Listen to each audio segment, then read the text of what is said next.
What's going on, YouTube? How you doing? It's your boy Dave Cirino back at you again. I'm just basically going to extend on the mastering tutorial number 1 that I did I think 2 weeks ago. This one, mastering tutorial part 2. So let's jump right on in. Basically, the last tutorial we talked about basically you know, getting your songs mastered by a professional engineer. And if you can't do that, you know, the ways to go about doing it on your own. Just to extend on that, like I said, I highly recommend and strongly recommend rule number 1. Get your songs professionally mastered. You may be a great mixer. You might have mixed the your song well. It might sound very good, but you know, mastering engineers, they're a different breed. And like I said, if you can afford to get one, it's not really that expensive. You know, usually you can get one song mastered for, you know, $50 to $100. I mean, if you're talking about a whole album, then it could get a little pricey.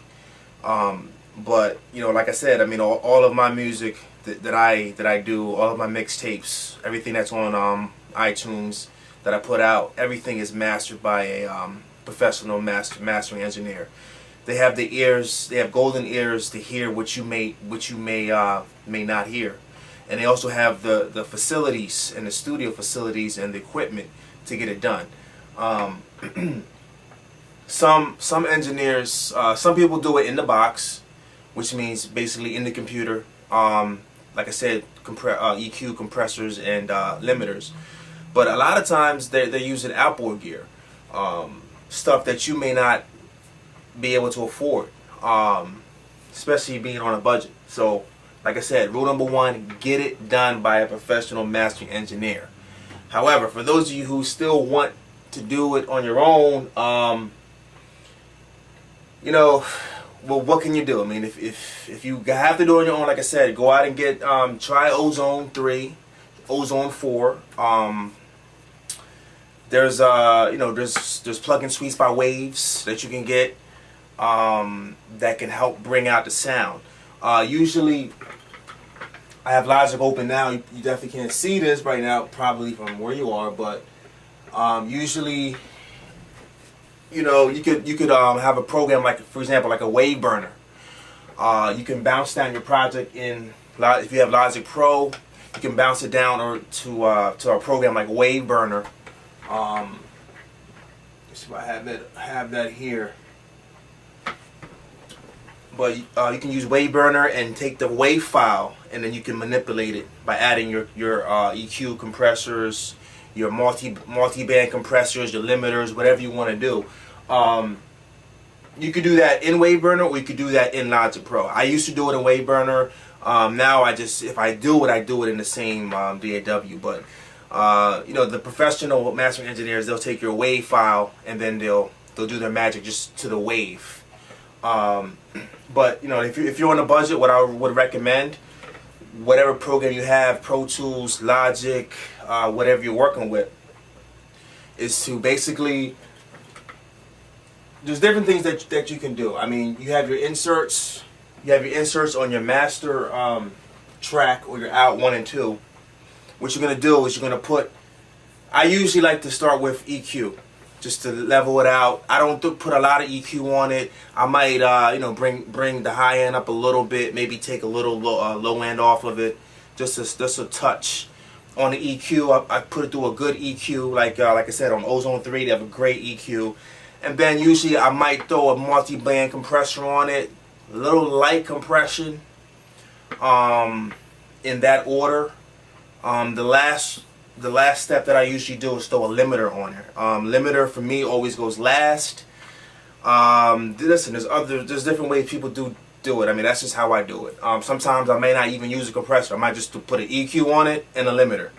But if it depends on how it sounds to me, I do it. You know, but usually I do like an EQ, maybe a small compressor, and then after the compressor, I put the limiter on it. In that order.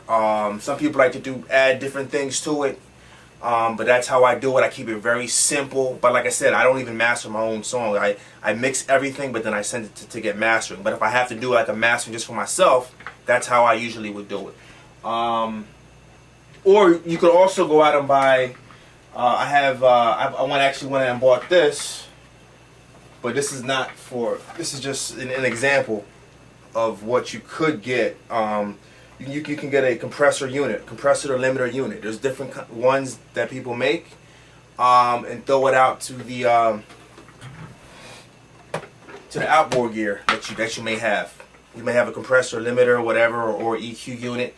If you don't want to do it in the box, and that sounds, I did it that way as well. I did one of my songs that way at another studio, and it sounded crazy by doing it that way. So there's different ways to master your song, but you know, that's what I would recommend. So you know, first step one, get it professionally done. If you can't do that, then you know, do it on your own, and just make sure you put the EQ, compressor, limiter on the out 1 and 2 or master track.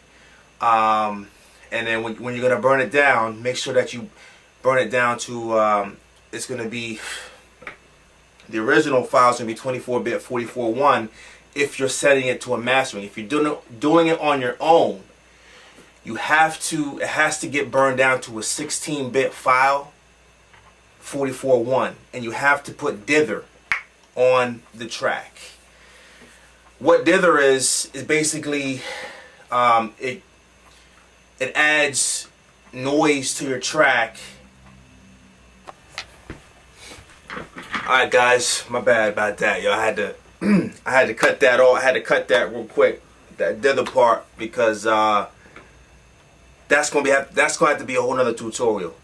The dither. I was just realizing it. I could go into it now, but I really want to go in depth on it, and I don't want to make a long tutorial for this one. So, like I said, make sure that you know what I mean, if you do it yourself, it is 16-bit 44.1, and that you do have to add dither to it. Like I said before I cut it, dither does add noise to it, but it's good noise that you want added to the track rather than because if you don't put dither on it, regardless, it's going to add noise to it regardless. So I'm not going to get into that right now. Next week I'm going to do the dither tutorial. Dither, D-I-T-H-E-R. The dither tutorial for you guys to understand what that is. So thank you for watching. Dave Cirino, singer-songwriter, rapper, producer, engineer. And look for the dither tutorial next week. Shoot me your email addresses for this DVD I'm putting together. And website, www.davecirino.com. All my info on there. Thanks for watching.